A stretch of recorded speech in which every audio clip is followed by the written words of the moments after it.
United Nations monitoring of its sanctions on North Korea is set to end later next month as Russia vetoed extending it.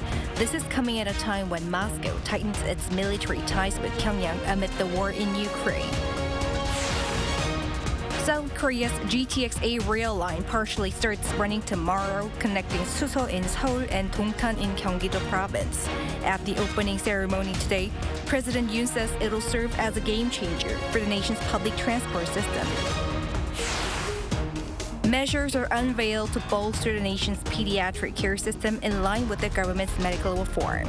The nation's prime minister is holding dialogue with the medical community to urge resisting doctors to return to their posts amid a prolonged standoff.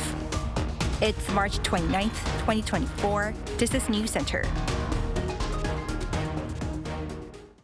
Good evening. Thank you for joining us. I'm Yoon Jung-min. We start with the United Nations monitoring of its sanctions on North Korea set to end later next month as Russia vetoed extending it. Security Council members believe the Kremlin's bloc is aimed at shielding its own arms deal with the regime. Our foreign affairs correspondent Yoon has this report.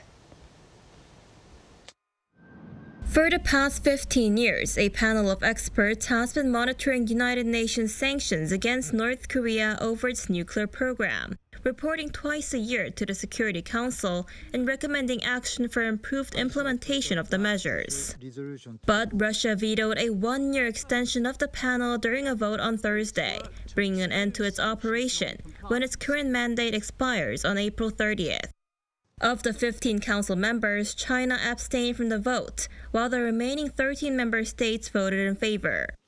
During the Security Council meeting, South Korea's ambassador to the United Nations pointed out that Russia seems to be more interested in embracing North Korea for providing munitions and ballistic missiles for the Ukraine war, at the expense of the proper functioning of the council. This is almost comparable to destroying a CCTV to avoid being caught red-handed. But Russia hit out at the experts, saying the group has ceased to carry out its obligations.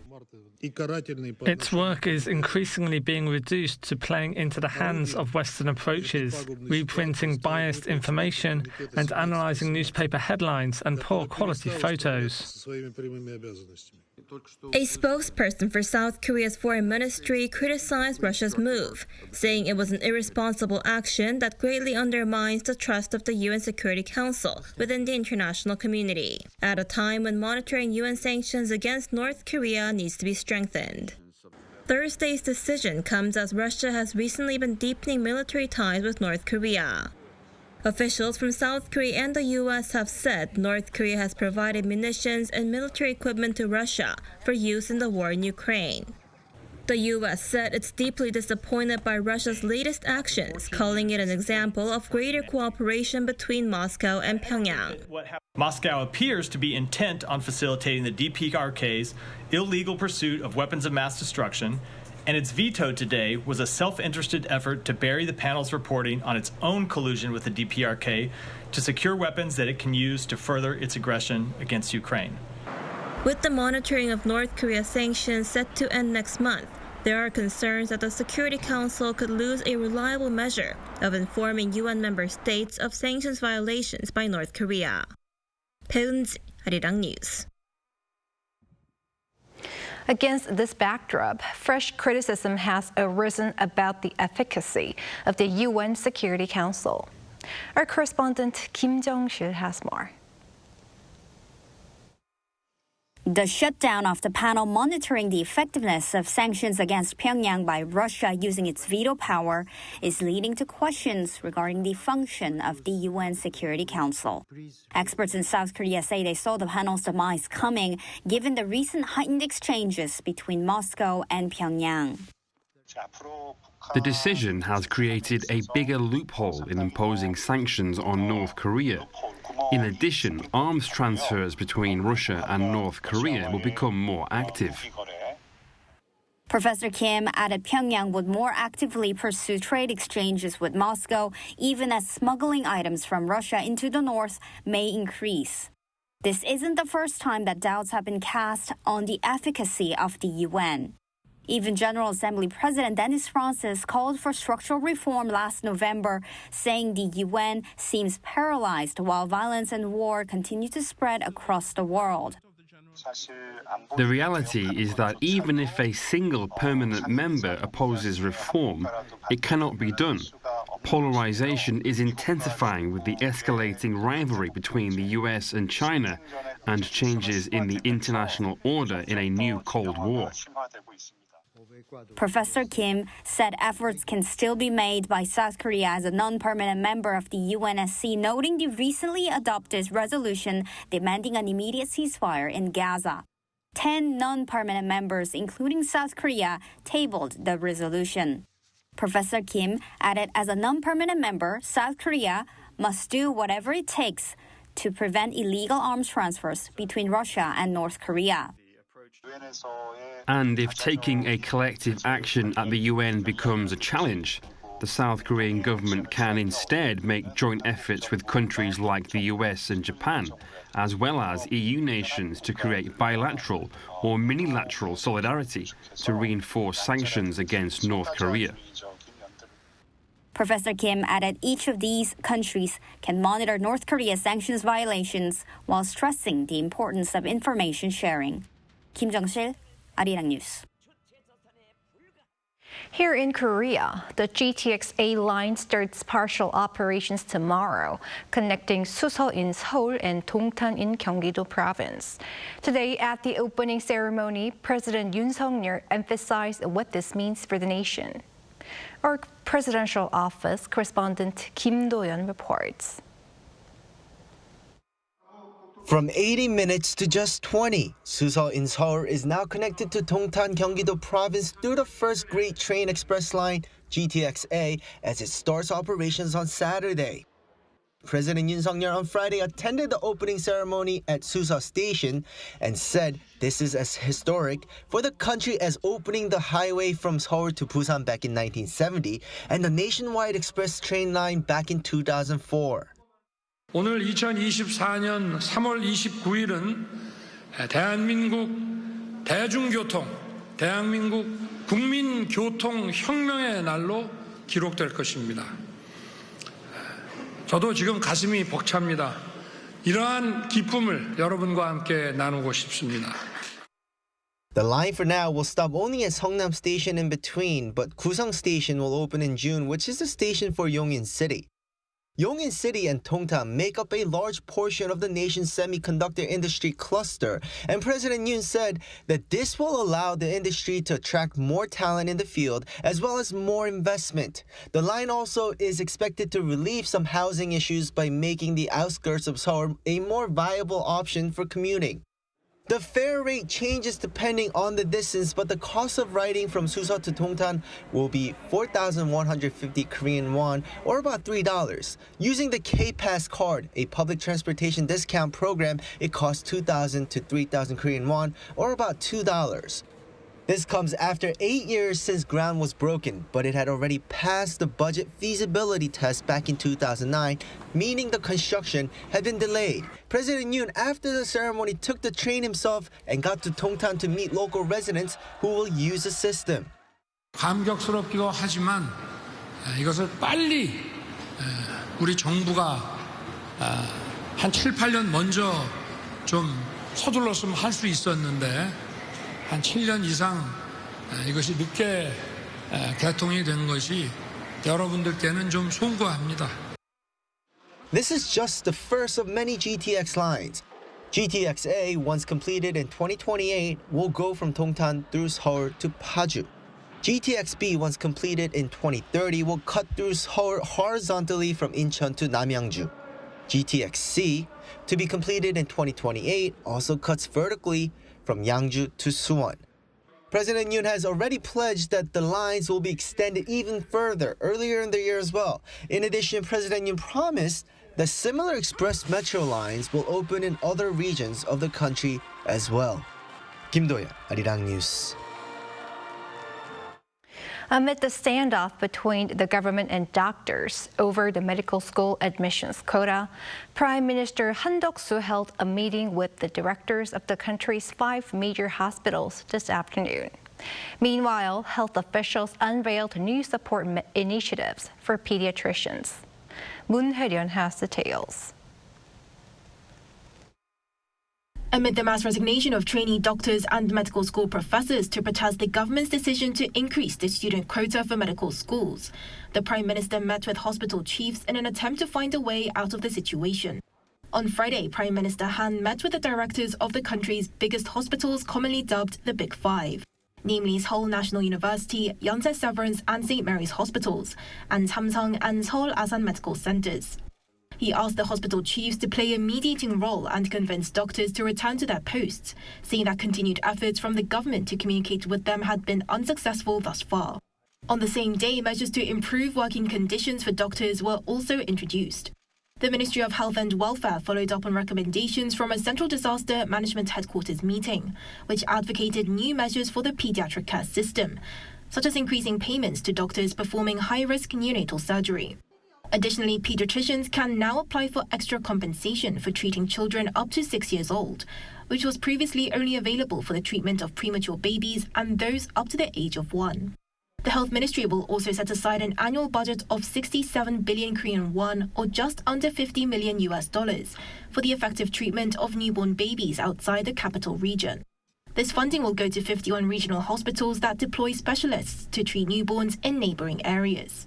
However, medical school staff and trainee doctors are maintaining their strong stance, especially following the election of Im Hyun-taek as the new leader of the Korean Medical Association. Im is known to be one of the KMA's most vocal opponents of increasing the medical school quota. During his first press conference on Friday afternoon, he said that doctors would return to their respective workplaces when the time was right. Moon Hae-ryun, Arirang News. South Korea's ambassador to Australia, Lee Jong-sop, has resigned amid growing controversy over his appointment less than a month ago. Lee has been criticized for allegedly fleeing to Australia while still under investigation for allegedly interfering in a military probe into the death of a Marine last year. Lee has denied any wrongdoing and said he would strongly respond to all procedures in Seoul.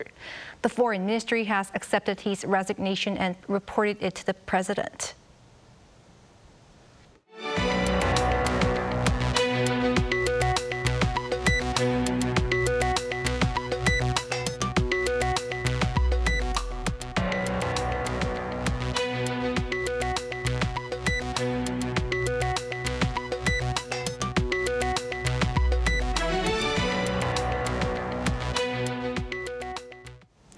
Capital Seoul's skyline has faded as suffocating yellow dust covers most of Korea today.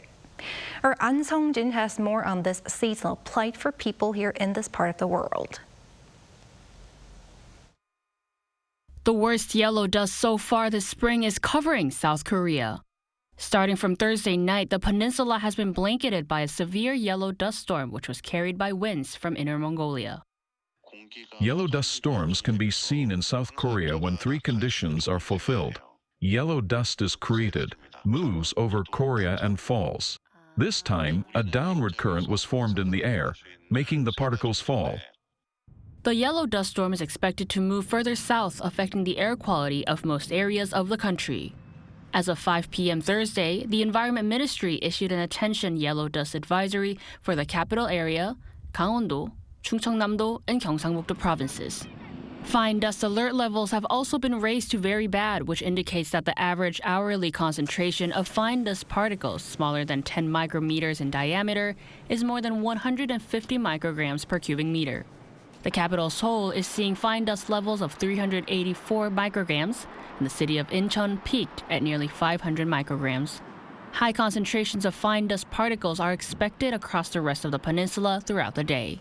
Dirty rain caused by the dust storm is also expected across parts of the central and southern region, making an umbrella necessary. The Environment Minister emphasized the need for extra public caution and for people to limit their outdoor activities. Those with respiratory diseases, the elderly, and children are advised to stay indoors. Wearing a mask is recommended throughout the day. The yellow dust storm is expected to continue until Saturday. An Sung-jin, Arirang News. Korea's industrial output remains on track, marking a fourth month of expansion in February amid greater chip production. Retail sales, however, lost ground. Our economics correspondent Lee Soo-jin has the latest. South Korea's overall industrial production and investment last month saw increases, while private spending dropped. Data from Statistics Korea on Friday shows that industrial output in February climbed 1.3% compared to the previous month. This marks the fourth consecutive rise. The agency mainly attributed the rise to a more than 3% on-month growth in production in the manufacturing industry, driven by a strong demand for semiconductors. More specifically, memory chips such as DRAM and flash memory chips saw a surge in production. Output in the service industry also contributed to last month's industrial output, inching up 0.7% on the back of greater demand for accommodation and restaurants. And facility investment was also up in the second month of the year, surging 10.3% compared to a month earlier. This is the largest growth seen in more than 9 years and a contrast from January's figures when facility investment fell on month. The agency said the growth was mostly due to a surge in investment of more than 20% in transport and 6% in the machinery sector. The on-month rise of 10.3% in facility investment was due to investment increasing in areas such as ships and specialized industrial equipment. But retail sales, a barometer for private spending and consumer demand, fell 3.1%, which is the steepest on-month fall since July last year. This comes as people spent less on both non-durable goods such as cosmetics and food and durable goods such as consumer electronics and home appliances. The official from Statistics Korea said that while the on-month figures were seasonally adjusted, it is likely that private spending may have been spread out between the first 2 months of the year, with Seolnar or the Lunar New Year falling early February this year. Lee Soo-jin, Arirang News. The country's national tax revenue rose slightly for the first 2 months of the year compared to the same period in 2023.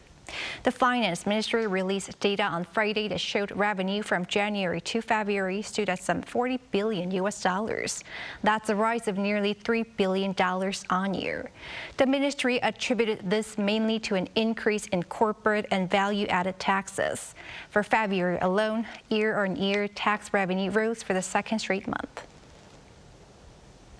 In other news, J-Hope, a member of BTS, has dropped a new album. Hope on the Street Vol.1 was released on Friday at 1 p.m. This comes despite J-Hope still completing his mandatory military service, from which he will be discharged in October. The album, which was recorded before he began military service, has 6 tracks, including the lead track Neuron, named after a dance crew he was part of before BTS. Through a handwritten letter, the rapper expressed hope for fans to get to have better understanding of him through this new album. His last album, Jack in the Box Hope Edition, was released in August last year, just 7 months ago.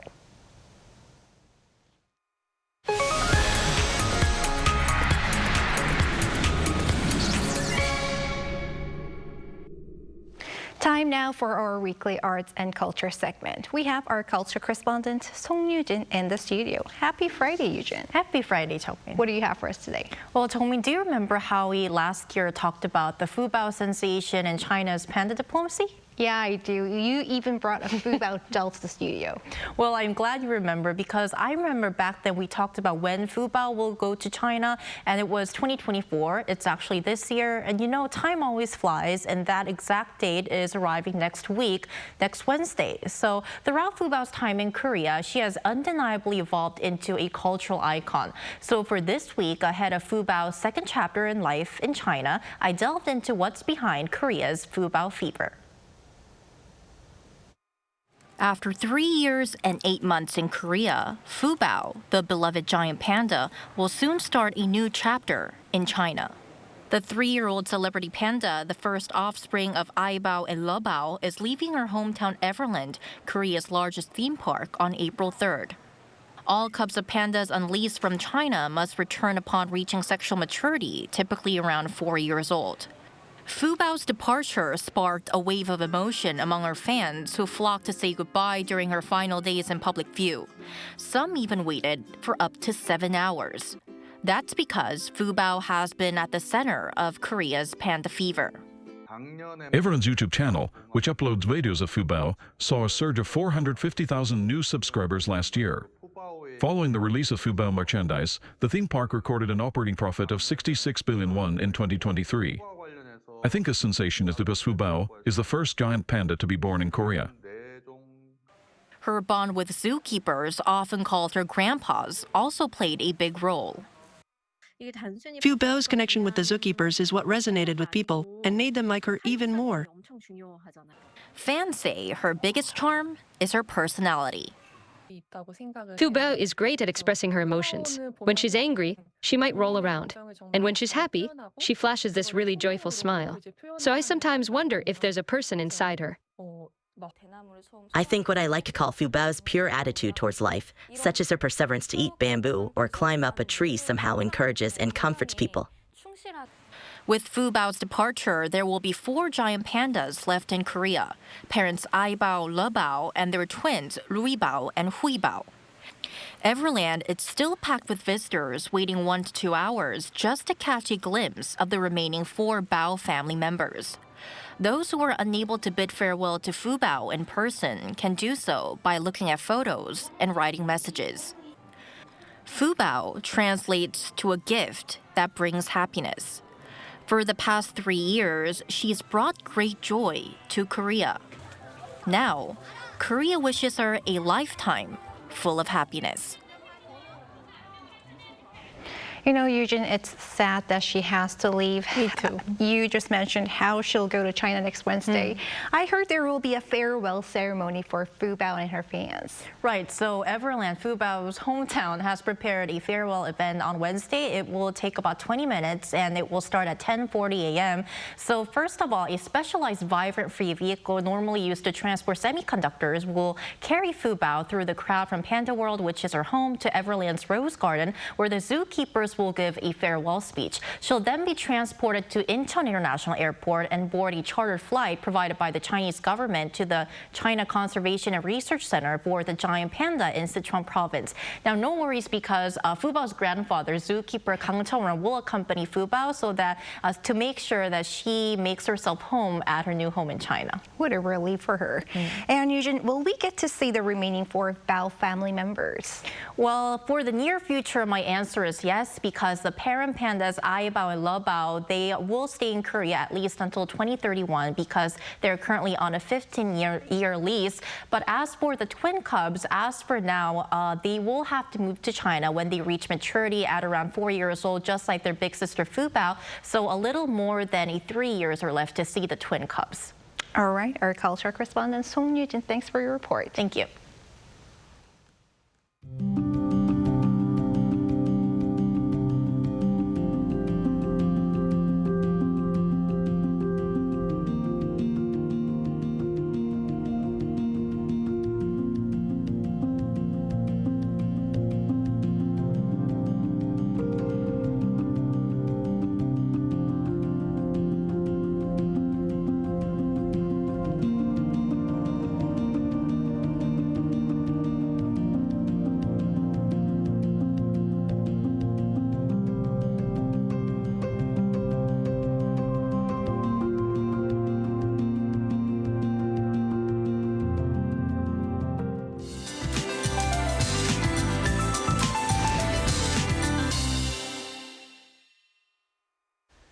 The worst yellow dust is appearing this spring. Fine dust warnings have been issued in this whole metropolitan area and are expanding to the southern parts of the country.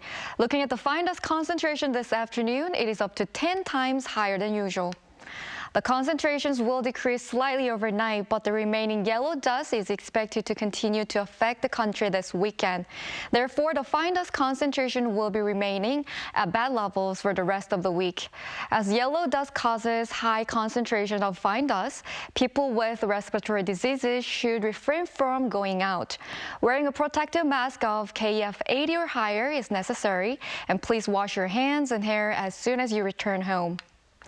Tomorrow morning, Seoul will start off at 4 degrees Celsius, Gwangju and Daegu 5 degrees. Daily highs will move up to 14 in Seoul and Chuncheon, Daejeon and Gwangju 19 degrees. This coming weekend, we'll have a deeper spring energy with warm and cozy conditions. That's all for Korea. Here are the weather conditions around the world.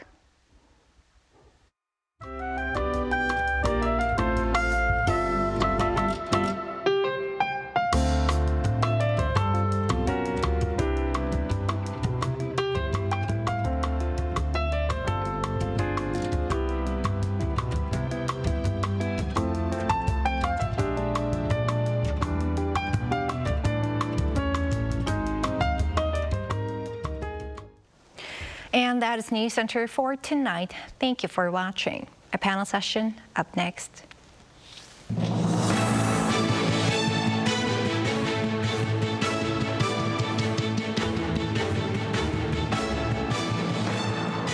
하나, 둘, 셋.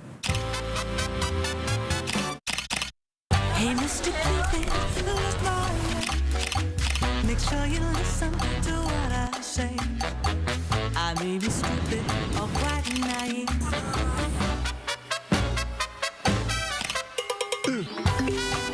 끝없이 쏟아지는 포토스팟. 휴대폰 한 대로 감당할 수 있겠니?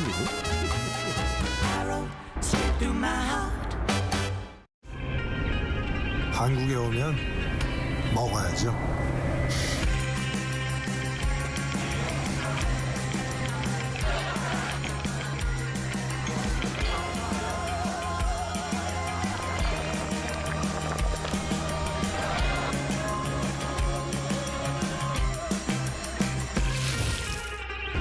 먹어도 끝이 없는 나라. 감당할 수 있겠니?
판소리를 공부했던 세월만큼 그것에 대한 어떤 그림을 고스란히 피아노에 옮겨다가 담았기 때문에 가요스럽진 않고.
welcome to this edition of Within the Frame. Coming to you live from Seoul, I'm Han Daeun. On March 27th every year, people in various parts of the globe come together to celebrate World Theater Day, a day to promote the importance of theater arts and to raise awareness about the value of theater in all its forms. Marking the meaningful occasion, we've invited two special guests tonight to talk about the latest buzz surrounding theaters as well as movies. To my left, we have Jason Bettervase, film critic and professor at Kyungdong University. Great to have you back. Yeah, great to be here, as always. And to my right is Jae So, professor and filmmaker at Seoul Institute of the Arts. Welcome to the program. Nice to be here. We're going to have to start off with some gloomy news, Jay. Which stood tall as an icon of the vibrant theater street in Daehangno, will shut down permanently. What are the implications to Korea's theatrical landscape? Well, it's a landmark, basically. You know, in Daehangno, I've actually watched, I don't know the exact English translation, Subway Line 1. Right. You know, 지하철 1호선, which is like a really famous, kind of like a musical theater thing. And all the big actors like Seol Kyung-gu, you know, many actors now that are in movies and Netflix, you know, Korea stuff, they started out on the stage there. So it's very sad sort of that it's closing down. But, you know, after COVID, it's affected cinema, but I think it's done really, you know, a tremendous disservice to the theatrical experience. And right now, most of Daehangno, I was there about 3 weeks ago, it's mostly musicals. So you don't have those kinds of smaller, you know, mid-sized theaters or the small theaters that you went in there. There was like always a period where you could look at a piece where the actor's literally a few feet from you. Right. And you really kind of immerse yourself in that world. And now nobody's going to see them. And so the sort of ticket sales have really suffered. So the manager's like sitting on top of huge debt. And so it's very sad, but you know, right now I think most people, when they think of theater, is like musicals and big productions. And you know, sometimes those theaters also just are rented to do concerts as well for music. And right now, the income is so little. And it's affecting cinema, but I'm just thinking the live experience is now at the all-time low. And I could tell you, because I'm at the Seoul Institute of the Arts, which is a theater school. It started out as theater. And you know, there I'm seeing, you know, just each department having sort of, because of our low birth rate and everything, theater as a major used to be a very hot major, but now very low turnout for student applying. If it wasn't for the fact that you could act as an actor, I think nobody would even apply. So it's a kind of a sad time. So you are at the forefront of Korean theaters, witnessing all this. It is really quite sad because Hakjeon, you know, it holds the historical and symbolic significance in Korean theaters. It really was the icon of the Daehangno street, wasn't it? It was also once the cradle to nurture various big-name stars, like you mentioned, Seol Kyung-gu, Jo Sung-woo, as well as Hwang Jung-min. Right. But it has been steadily losing its footing as large-scale productions assert their dominance. And we'll talk about that more in a bit. But before that, Jason, Korea's theatrical sphere, it was hit hard by the COVID-19 pandemic. Sure. And small theaters, lots of them have closed down due to financial strains.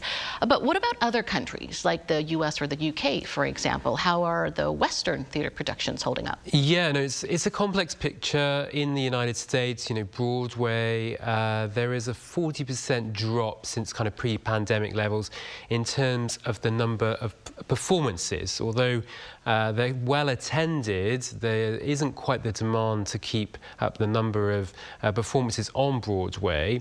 And I think that's down to just what we're seeing in cinemas worldwide, here in Korea as well, is that there's just been a change in viewing habits. So whereas before people would go to the theatre and do it regularly, and whereas now they're doing that less so, and people are doing a lot more kind of viewing at home, of course. Yeah, I mean films, but also perhaps watching shows as well at home through streaming platforms and so on and so forth. And Broadway's had difficult times in the past. It had obviously 9/11 and then also the recession in the late 2000s, but it bounced back, and it seems to be struggling to bounce back this time. And in the UK, it's somewhat different in that they're facing actually staff shortages, and that's related to the cost in living crisis. So a lot of people in the sector, in the performing arts sector, are freelancers, and they're just not earning enough money to be able to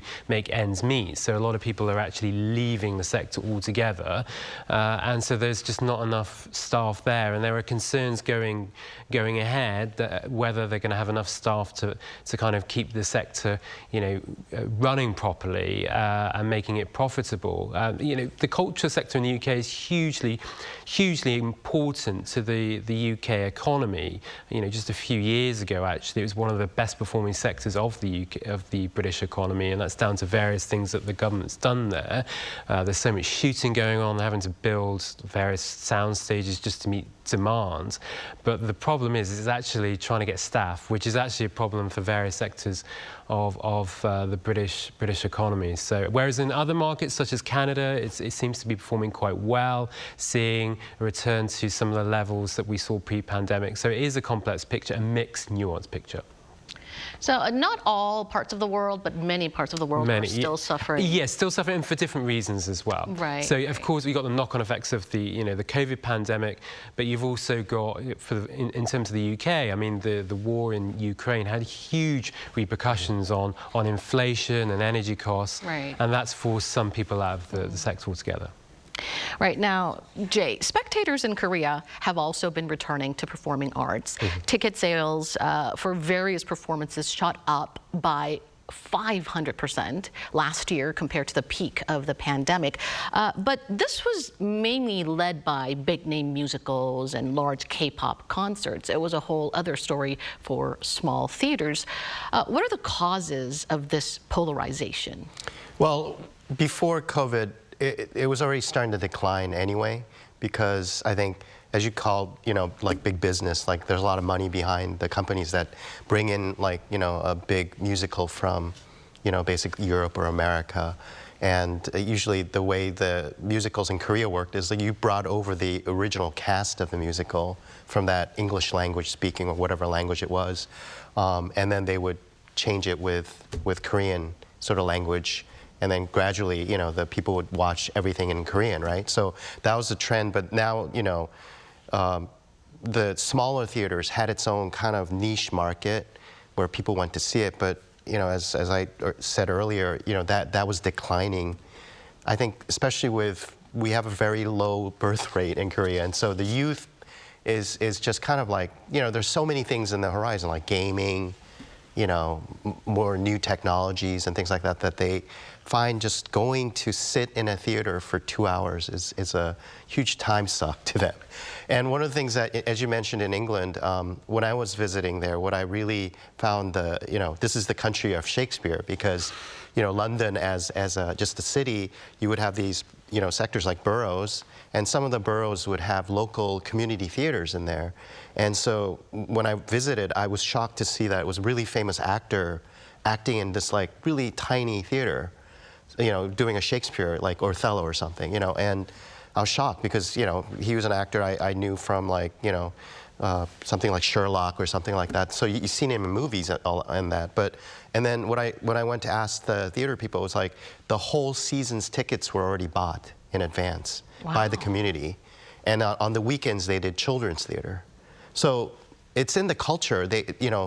In England, it's almost like when you're born, you go to the theater. You also go see a lot of football matches, but it's part of the culture, right? So, if we had that, I think we had a certain, people, before cinema really hit its stride, I think theater, it's over 5,000 years of history, this art form, and it needs technological advances. I think that's why musicals do so well, because a lot of musicals nowadays, instead of having a set, they just plaster it with background LEDs. So, you know, there's a lot of like visual stuff that's happening with the acting that's happening that's live. And it's still like really terrific to, I mean, I'm from film, but I mean, what's great about theater is like you're breathing the same air as your performer, right. And then the time is the same. And when the actor looks at your face, your eyes meet. Right in your eyes. eyes. Yeah, there's a connection, and yeah, it just kind of moves you in this way if you watch a really good play. And I think we need to kind of start earlier. I think students, like from the elementary school level, should go see a play. It should be in their curriculum to do that, and in middle school and high school. But everything's focused on math and science and engineering. And I think, you know, for a culture to continue like this, and we're known for the Korean wave and all this culture, and I see kind of a bleak future because things like theaters going downhill is like, you know, basically it's a cultural problem that we need to start with younger people to replenish this passion. So culture also plays an important part in mitigating the widening gap between small and big productions. Now, shifting focus to Korean cinemas, which are slowly rebounding from a significant downturn. Jason, supernatural thriller Exuma has surpassed the 10 million audience milestone as expected. Yes. Becoming the first in the occult genre to achieve such feat. It's also enjoying massive popularity outside of Korea, making a big splash in countries like Vietnam and Indonesia. Yep. What do you think captivated the spectators in other parts of Asia? Yeah, no, it's done really well. It sold 2 million tickets in Indonesia and $3 million on its opening weekend in Vietnam. You know, I think it's perhaps the most significant Korean film since Parasite to kind of, you know, to do so well here locally, but also sell so well internationally. And I think, you know, looking at Parasite, I think there are some interesting parallels because, you know, if you watch Exuma, it's a very Korean film. It's dealing with religion, you know, shamanism. It's dealing with some very kind of local themes, and that's, you know, been very much the case for many Korean films for many years. And, you know, Parasite, when it was released all those years, well, I say all those years ago, but back in 2019, I remember it screening at Cannes, and Bong Joon-ho was concerned that it was too Korean to actually work overseas. But the fact was, it was a film that had, I guess, universal kind of messages, but also the fact that it was Korean. That's what was so appealing about it to many viewers. And I think that's true of Exuma. It kind of blends different genres. It's kind of part horror, it's part mystery, it's part, you know, it's a lot of different things. There's a bit of melodrama in there as well, and it kind of harks back to films of the 1970s, both here in Korea and in the United States. But it's a very distinctive movie. It's fun. It's enthralling. I was very fortunate to watch the movie at the premiere here in Seoul, and I was buzzing after it. I was so excited.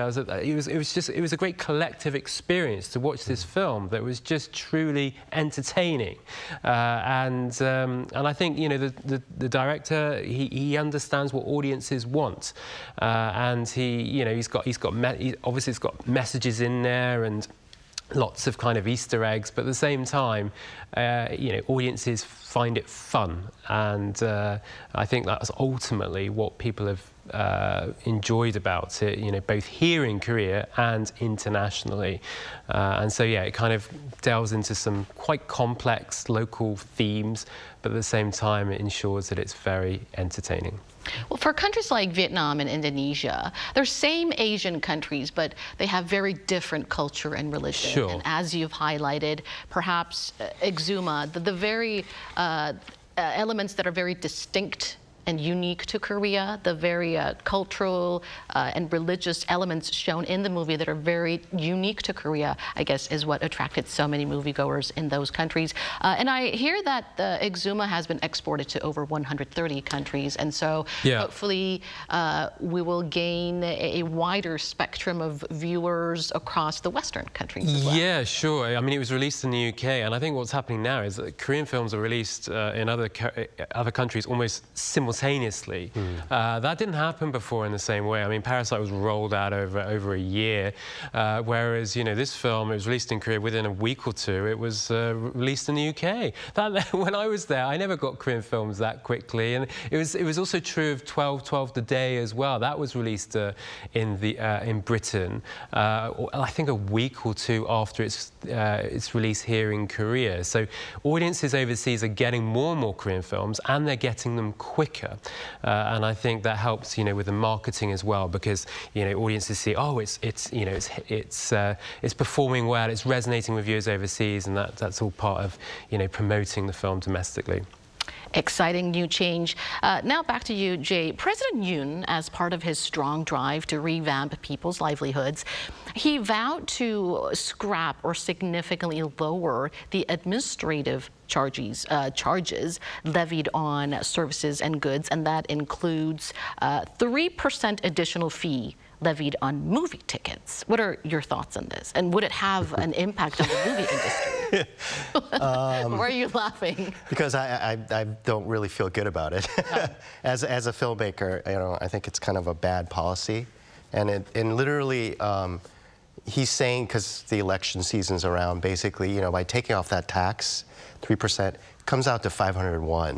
You know, which is like, the ticket is like 15,000 won, and you're taking 500 won off that's not even going to help the customer in any sense. And also, that 3% was used for, you know, it was a film fund that basically helped, you know, promote Korean cinema, helped fund some of the, you know, independent projects. There was actually a purpose for that tax. And so a lot of filmmakers and producers are very angry at the government, and the government knows that, you know, they're taking that away. So they're promising to sort of find other sources of funding, but, you know, we all know when a government says they'll do that later, they probably won't do that. So, you know, I just kind of feel like it's a bad, I mean, I understand you want to kind of sort of reduce taxes and really, you know, shore up and streamline your budgeting for the whole thing, but, you know, the worst thing you can do is take that little bit of money away from basically filmmaking and the arts. And I just feel like every time the Korean government, you know, they like to take all the sort of the you know, responsibility and the kudos for creating Korean Wave, which actually they had nothing to do with. It's like lightning in a bottle. It's a cultural thing that exploded because Korean people are creative, you know, and there's a lot of stuff happening. But instead of promoting and giving us money to increase that sort of passion, I think the fact that they're taking our money away is just terrible. That could be a very subjective opinion from a person in the movie industry. The government is aware about the concerns, and so the government has said that it will make sure that the movie industry gets the support, the necessary support it needs. So hopefully we can pin hopes on the government's promise. Now to you, Jason. A great deal of attention is being drawn to whether new movies like Troll Factory, when translated directly, it would be Comment Army. But the actual movie title in English I hear is Troll Factory. Starring Son Seok-gu, do you think it will carry on the momentum established by the popularity of Exuma? I hope so. I mean, the reservation figures before it opened were quite encouraging. It hit over 100,000, which is, I think, it is an uptick compared to a few months ago. It has dropped slightly over the last couple of days, so I imagine that was probably down to the fact that there are fans out there who wanted to watch the film on its opening day. You know, Son Seok-gu is obviously hugely popular, as is many of the cast. I quite liked it, actually. I saw it yesterday, and I think it kind of goes into, the world of social media and what's real and what's not and what's generated and the dangers of, of basically manipulating or creating stories online. And it's much like Exuma, actually. It's a very engrossing feature. It's never boring. I think some would argue that it kind of ends somewhat abruptly, but yeah, I hope it does continue the momentum that Exuma has kind of I guess it's given the industry a boost, as did Seoul, 12/12 the Day, Seoul, otherwise known as Seoul Spring. And, you know, the impression I get is that perhaps the industry has turned a corner. 4 films so far have broken even. A total of just 6 films broke even for the whole of last year.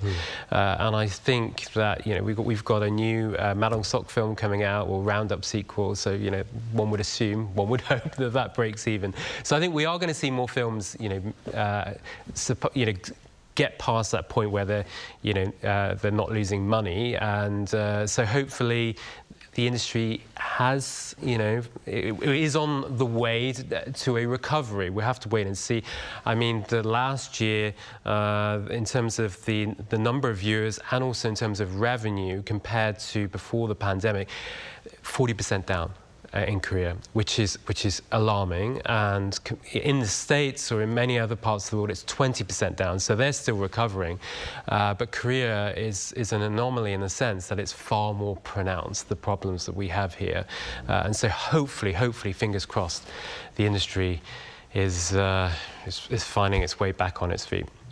All right, now before we let you go, Jay, the action comedy blockbuster film The Roundup Punishment will hit theaters next month with the most formidable and vicious villain yet, according to Don Lee. The series has attracted over 6.8 million cinemagoers since its first release in 2017. What do you expect from the 4th installment? We are a little pressed on time, so if you could mention just... I haven't seen it yet, but it's played at the Berlin Film Festival, and apparently the buzz is really there.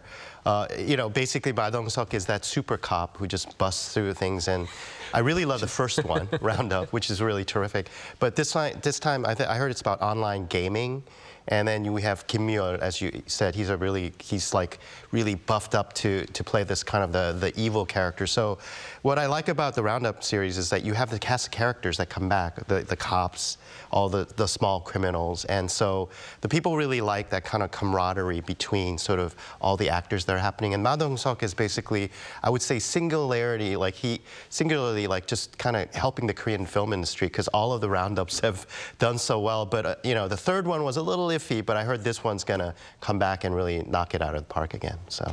All right. Well, I hear it's going to be quite dusty throughout the weekend with all the yellow dust flowing into the Korean Peninsula. But so perhaps we can hit theaters to watch those new movies. Indeed. Or find a really good play to enjoy in small theaters for a change. Yes. Perhaps we can all do that. Thank you so much for sharing your perspectives, Jay and Jason. Thank you for having us. Thank you.